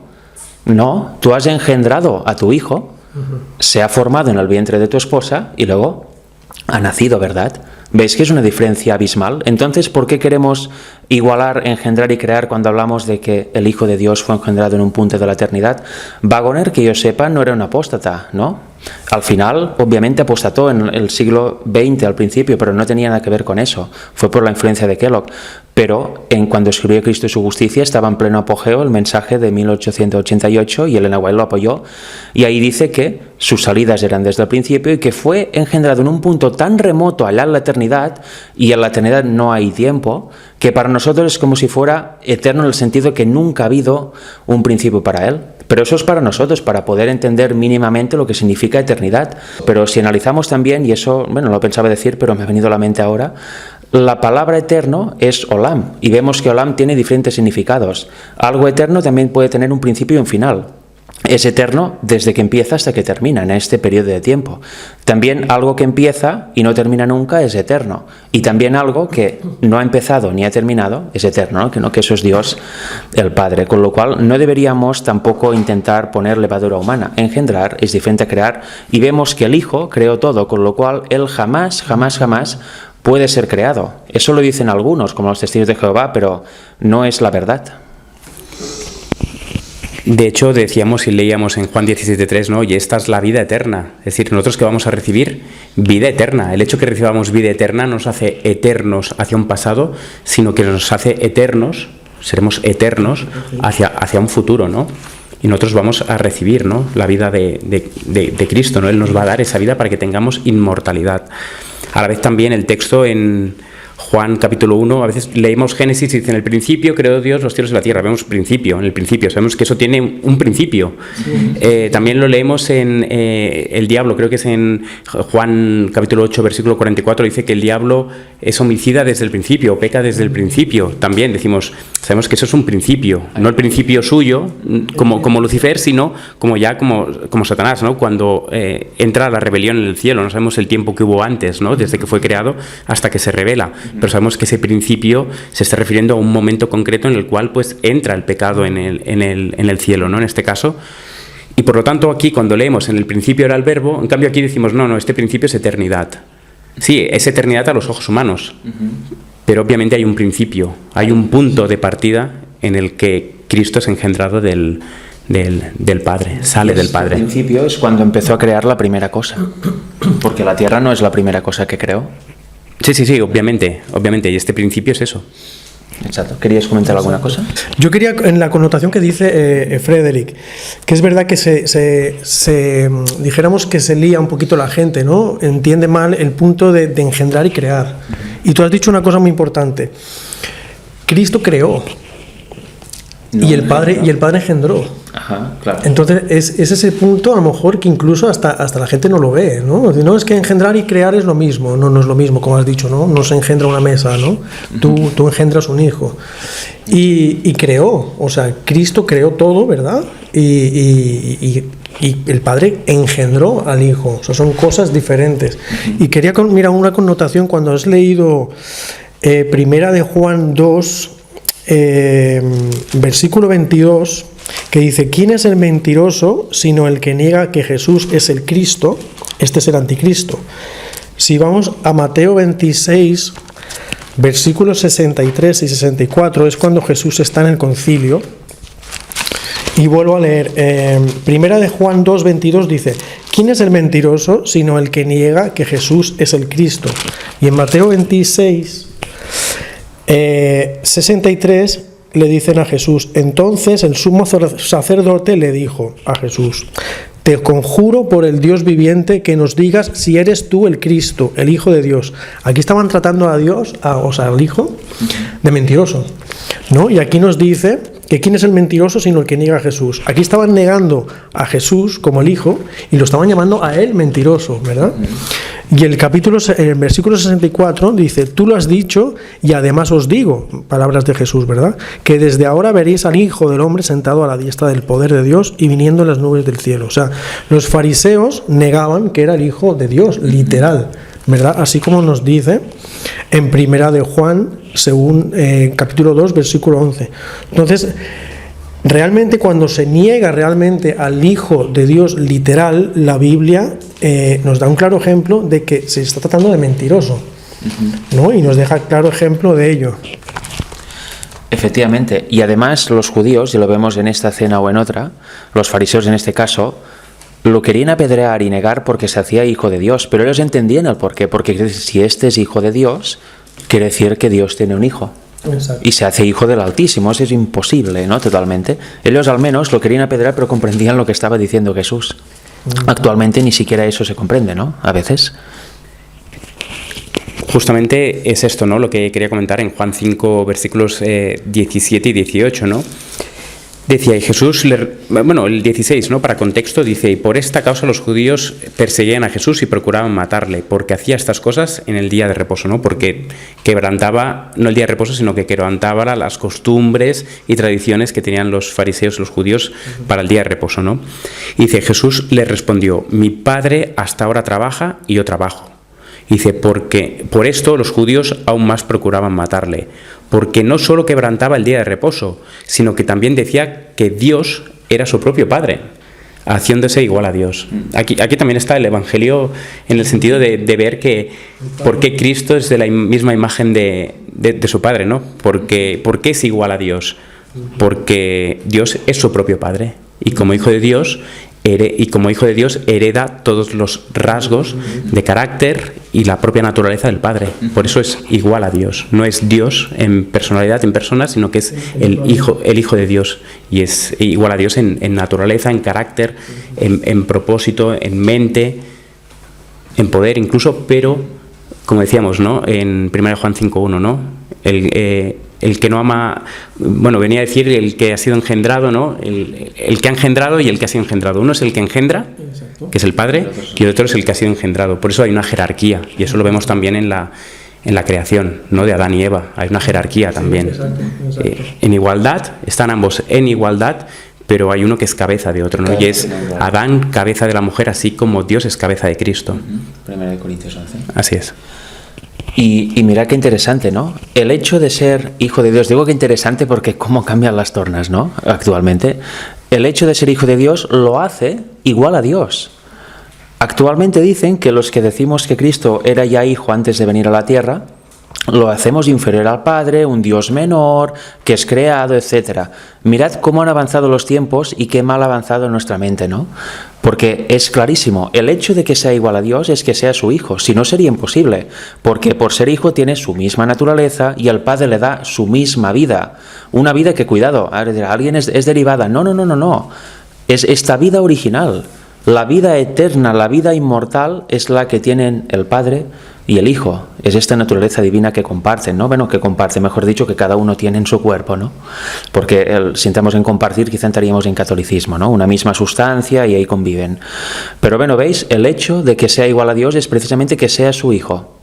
Qué curioso que hoy en día se acuse de lo contrario a los que decimos esto, ¿no? Pero bueno, en fin, los tiempos cambian. Esperemos que este vídeo pueda servir para realmente pensar o preguntarse algunas cosas.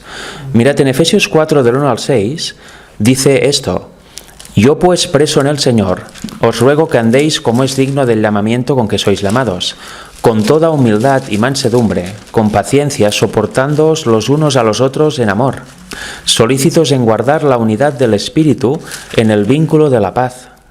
Es lo que estamos leyendo también en 1 de Juan. Y mirad aquí, un cuerpo y un espíritu, como sois también llamados en una misma esperanza de vuestro llamamiento, un Señor, una fe, un bautismo. Hasta aquí todo el mundo lo entiende, ¿verdad? Obviamente un cuerpo, que es la Iglesia, un espíritu, un Señor, Cristo, una fe, un bautismo. Pero ¿qué dice aquí en el 6? Un Dios y Padre de todos, el cual es sobre todo y por todo y en todos vosotros. Aquí empiezan las interpretaciones, ¿no? De mucha gente. Bueno, aquí sí dice un Dios y Padre, pero en realidad se refiere a otra cosa y no debemos entender lo que dice literalmente aquí, sino debemos empezar a filosofar para concluir algo opuesto a lo que dice el texto, ¿no? Pero aquí es claro, ¿verdad que un Señor es un Señor? No es otra cosa, no debemos interpretar. ¿Una fe cuál es? Pues la fe. Un bautismo, hay muchísimos, ¿no? El bautismo. Un Dios y Padre. Qué fácil hubiera sido para Pablo decir un Dios y un Dios, nuestra Santísima Trinidad, o un Dios trino, o un Dios a secas. sin decir el Padre. Sí, luego sí que hay interpretación, no, pero Dios recuerda que es trino, o que Dios realmente es una sustancia donde conviven tres personas, etc. No, un Dios y Padre. Cada vez que la Biblia habla de Dios, se refiere a al Padre Celestial, y Pablo lo dice en 1 Corintios 8:6, etc., ¿no? O sea que, bueno, es interesante también este punto, cómo llegamos a ser, ¿no?, de rebeldes, que entendemos todo menos el versículo 6. El 4, el 5 y el 6 tienen una misma forma de escribir, dicen una misma cosa. El 4 y el 5 no hay problema, pero el 6 sí. ¿Por qué? Porque choca contra el dogma central, ¿no?, del cristianismo popular, y choca contra nuestros preconceptos, nuestros prejuicios, y lo peor de todo, nuestro credo, el famoso credo, ¿no?, que tanto pelearon los pioneros adventistas para no tener jamás. Al final, en el año 31, se instauró, cuando ya todos los que se negaban habían muerto. Qué desgracia, ¿no?, porque el propio Lockbrook decía que el adoptar un credo suponía convertirse o tener la misma manera que tenían las iglesias caídas, donde todo se rige por el credo. Si tú crees lo mismo que decimos en nuestro credo, eres de los nuestros o eres salvo, eres cristiano. Si no, no. Luego vas a otra denominación y tienen su credo que es diferente al anterior. Encima, ¿veis que es confusión? Y el adventismo no quería tener este credo, no quería tener un credo. Su credo era la Biblia, y sí que tenían una serie de principios fundamentales, obviamente, pero un credo limita. En cambio, si no hay credo, te permite profundizar en lo que dice la Biblia, en cada creencia, en doctrina, y usar los dones que Dios da. Eso es lo que se quejaba Jaime White, que con un credo se eliminan los dones, ¿no? Porque si es eso y nada más, entonces, ¿entendéis? O sea que, bueno, qué pena, ¿no?, que al final se instaurara un credo en la iglesia adventista, pero eso es lo que limita a entender textos claros como este y querer convertirlos a la fuerza para que digan lo que dice el credo, los prejuicios del momento. Frederick, ¿me permites? Sí, y tanto. Mira, ya que lo mencionas, porque algunos hermanos a lo mejor están un poquito liados, si me permitís, yo voy a leer lo que son los principios fundamentales que se escribieron en 1872 en la Review Herald, me sale ahora, en los yearbooks. En los yearbooks, donde los anuarios donde se apuntaba todo, pues están nuestras creencias fundamentales, ¿no, verdad? Nuestros 25 principios fundamentales. En 1872, pues teníamos... Los pioneros creían esto. En el punto número 1 dice que hay un solo Dios, un ser personal, espiritual, el creador de todas las cosas, omnipotente, omnisciente y eterno. Infinito en sabiduría, santidad, justicia, bondad, verdad y misericordia. Inmutable y presente en todas partes por su representante, el Espíritu Santo. Y el punto número 2 dice que hay un solo Señor Jesucristo, el Hijo del Padre Eterno, aquel por el cual Dios creó todas las cosas y que consisten y que tomó todo sobre él la naturaleza de la simiente de Abraham para la redención, mira cómo menciona Abraham, para la redención de nuestra raza caída que vivió entre los hombres. Bueno, es un poquito largo, pero aquí está hablando de un Dios y un Señor Jesucristo. Esto es en 1872. Sabemos que hasta 1914 se mantuvo igual. Y entre 1915, que murió la hermana White, hasta 1931 se dejaron de escribir, y misteriosamente en 1931 pues esto fue cambiado. Y el punto número 1, por primera vez en la historia adventista, pues nos dice en los yearbooks y nuestros principios fundamentales. Punto número 1 dice que las Sagradas Escrituras del Antiguo y Nuevo Testamento fueron inspiradas por Dios, contienen una revelación suficiente de su voluntad para los hombres y son la única regla infalible, la fe y la práctica. Aquí el punto número 1 ya no mencionan al Padre. Y en el punto número 2, donde mencionan al Hijo, nos dice que la divinidad o Trinidad consiste en el Padre Eterno, un ser personal y espiritual, omnipotente, y bueno, entonces... Esto para mí fue un shock cuando yo conocí el tema de la verdadera deidad y cuando me di cuenta de por qué estaba sucediendo esto. Esto aquí no vamos a entrar más porque esto es para otro vídeo, pero para que los hermanos investiguen, los que no conocían, y que por su cuenta pues digan qué ha pasado aquí y que tengan su propio raciocinio, ¿verdad? Y que estudien y que vean por sí solos, no porque lo que les han inculcado, ¿verdad? ¿Qué es lo que sucede aquí? Sí, y es interesante porque esos yearbooks en el inicio, y fue escrito por James White, dicen que eso no es una regla de fe, no lo hicieron un poco como regla de fe, pero ahora, y mucha gente se agarra a esto para decir, veis, es que las creencias nuestras son, ¿cómo se dice?, que van como avanzando, evolucionando, pero bueno, una cosa es profundizar, ¿no?, en una verdad y ir añadiendo más conocimiento a esa verdad, y la otra es creer una cosa totalmente distinta, contradecir completamente lo que se dijo al inicio, ¿no? Que no sean una autoridad infalible o que no fueran escritos como regla de fe no quiere decir que sean erróneos, y mucho menos que de ahí se deba pasar a lo que se cree actualmente en muchos puntos, ¿no? Eso es un cambio literalmente de creencia, no una evolución, ¿no? O sea que, bueno, eso también deberíamos pensarlo antes de decirlo, ¿no? Y tenerlo claro. Una cosa es profundizar y aumentar el conocimiento, la otra es decir, antes creía eso y ahora creo otra cosa totalmente diferente, ¿no? De hecho, la verdad es progresiva, pero la verdad no deja de ser verdad. Es un progreso, que en esa verdad hay más profundidad, hay más conocimiento, se amplía, se va entendiendo más, pero la verdad no deja de ser verdad. Lo que era verdad no pasa a ser mentira para tener otra verdad, sino que es una verdad progresiva. Y cuando dice que es verdad progresiva es que siempre es verdad, pero va en aumento, ¿no? Como la luz hasta que está en su cenit. Pero el sol es sol, no pasa de ser luna a ser sol, sino que es sol, completamente sol. Lo que pasa es que cada vez hay más brillo sobre una verdad. Exacto. Entonces, con esto pues nos han intentado, ¿no?, decir que no, es que la luz es progresiva. Pues entonces significa que antes no era luz, era tinieblas, hasta ser luz. Y eso no es así no funciona. Tendríamos que rechazar todo lo escrito anteriormente, ¿verdad? Porque también, no queremos entrar mucho en este tema porque nos vamos, ¿no? Pero dicen que la hermana White aceptó la Trinidad que acabo de leer en el 1898, si no me equivoco. Pero bueno, entonces todo lo que se escribió antes no serviría, o sea, no sería luz divina. Entonces es absurdo. Contenido dudoso. Es absurdo. Yo tengo una cita del 1898 de ella, en el Jude Instructors, el 7 de julio, que dice, es tan impactante como esto: solo el Padre y el Hijo deben ser exaltados. Eso es del 1898. Sí, el año que se publicó El deseado de todas las gentes, ¿no? Que dicen que ahí, a partir de ahí hubo un cambio. Bueno, pues yo creo que no hubo, ¿no? Al menos en realidad, sino en la mente de muchas personas sí, pero en realidad no. Y no sé si queréis comentar algo más, si no voy a leer unos versículos de 1 Corintios 13, porque precisamente el objetivo de este vídeo es hacerlo con ese espíritu, y todas las verdades o contenido bíblico que se ha mostrado aquí es dado así, ¿no?, por amor a los demás, porque para hacerlo entre nosotros ya lo conocemos, no hace falta grabar ningún vídeo, ¿no? Lo podemos hablar fuera de cámara. Y aquí en primera de Corintios 13, que también es mundialmente conocido esos versículos, vamos a leer del 1 al 10 y luego el 13 y 14:1, ¿no? Porque debemos entender algo importantísimo. Dice, si yo hablase lenguas humanas y angélicas y no tengo amor, o caridad, dicen algunas versiones, vengo a ser como metal que resuena o címbalo que retiñe. Con lo cual, tengo el don de lenguas, aquí dice incluso lenguas angélicas, pero si no hay amor, no sirve de nada, es vil metal, porque no hay el fondo correcto. Y si tuviese el don de profecía y entendiese todos los misterios y toda ciencia, y si tuviese toda la fe, de tal manera que trasladase los montes, y no tengo amor, nada soy. Imagínate la fe, ¿no?, del grano de mostaza que traslado los montes y no tengo amor, de nada sirve, porque es una obra propia, manchada por el yo. Igual que si conozco la profecía a profundidad, todos los misterios por haber, yo los conozco, pero no tengo amor, ¿de qué te sirve? Pues para perderte.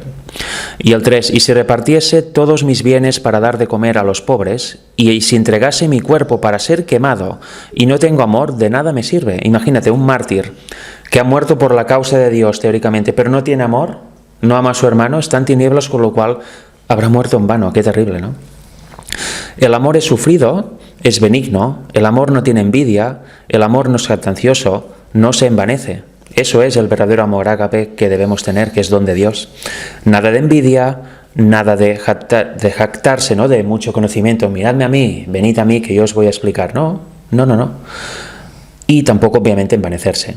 No hace nada indebido, no busca lo suyo. O sea, lo que hagamos no debe ser para conseguir algo propio que nos pueda beneficiar. Debemos hacer por, precisamente, amor a los demás, ¿no? Este amor genuino. No busca lo suyo, no se irrita, que eso todos nos irritamos, ¿no?, muchas veces, por entonces algo falla en nuestro carácter, en nuestra vida. El Evangelio no se ha materializado en nosotros. No piensa el mal, muy importante, hay mucha gente, ¿no? No comete acciones terribles, pero las piensa. Entonces es como si las cometieras.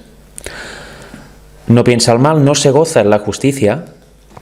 muchas veces no me diréis que no nos hemos gozado en algo injusto incluso, pero como lo hacen al que nos cae mal, pues bueno, pues eso no debe pasar. Además, al que nos cae mal resulta que lo debemos amar y no nos debe caer mal, porque entonces no hay un sentimiento de amor. ¿Veis? Parece incluso irreal, ¿no? ¿Cómo puedo llegar? Bueno, pues con Dios eso es posible y este es el ideal que quiere Dios para toda persona. Aquí, el versículo 7. Bueno, más se goza en la verdad, dice el versículo 6. Todo lo sufre, el 7. Todo lo cree, todo lo espera y todo lo soporta. Todo es todo, no hay una sola excepción. El amor nunca deja de ser, mas las profecías se acabarán y cesarán. Las lenguas y la ciencia acabará. Porque en parte conocemos y en parte profetizamos. Esto va a acabar, pero el amor no, siempre va a estar ahí. Mas cuando venga lo que es perfecto, entonces lo que es en parte se acabará. Se habrá cumplido absolutamente todo, la profecía, el conocimiento. Obviamente los salvos seguirán conociendo, ¿no? Durante toda la eternidad, seguirán profundizando y conociendo para siempre, jamás. Eso para mí es inentendible, ¿no? ¿Para siempre? No se termina nunca el conocimiento de Dios. Y ahora el versículo 13 y el 14:1. Dice, y ahora permanecen la fe, la esperanza y la caridad. Estas tres, la caridad, dice caridad, pero es el amor. Ahora permanecen la fe, la esperanza y el amor. Estos tres, pero el mayor de ellos es el amor. Están ahí, pero el mayor es el amor. Y el 14, seguid el amor y desead los dones espirituales, mas sobre todo que profeticéis. Hay gente, ¿no?, que lee estos versículos, dice, sí, mucha gente habla de amor, pero la profecía, ¿qué? También. Tú debes profetizar según lo que Dios te dé a entender, según la palabra de Dios, no inventando, por supuesto. Pero lo debes hacer teniendo este amor en ti. Porque ya lo hemos visto. ¿De qué sirve profetizar, etcétera, si no tengo amor? Eres nada, eres vil metal, no tienes ningún tipo de valor ni haces la obra de Dios realmente. De hecho, te vas a perder si no hay un cambio, ¿no? O sea que, bueno, aquí vemos lo que es un cristiano equilibrado, ¿no?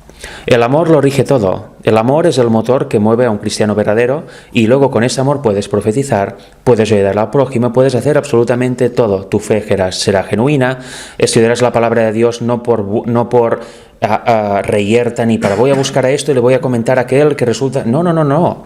¿Qué va? Estudiaremos para presentar el Evangelio a los demás y a partir de ahí respetaremos el libre albedrío de cada uno. Si alguien quiere aceptarlo, muy bien. Si lo quiere rechazar, pues bueno, no es recomendable, pero que lo rechace. Si alguien te insulta o te afrenta por lo que predicas, bueno, ¿qué se le va a hacer? Dios te bendiga, ¿no? No hay problema, es lo que ha de esperar un cristiano, pero para nada irritarse, etcétera, etcétera, ¿no? Eso es lo que hace un verdadero cristiano cuando le mueve el motor del amor ágape que Dios envía como don a la humanidad. Y yo por mi parte he terminado, no sé si queréis comentar o añadir algo más de eso, si no, daríamos por concluido el vídeo. ¿Sí? Está. ¿Quieres comentar algo más, Carlos? Perfecto, pues bueno, espero que os haya interesado y edificado este vídeo, sin duda es para estudiarlo con profundidad, leer cada uno de los textos en su casa y espero que puedan ser una realidad, si no lo son ya, en vuestra vida, ¿no? Esta vida cristiana verdadera, este amor ágape fluyendo en nuestros corazones y en nuestra mente. Que Dios os bendiga y nos vemos en el siguiente vídeo.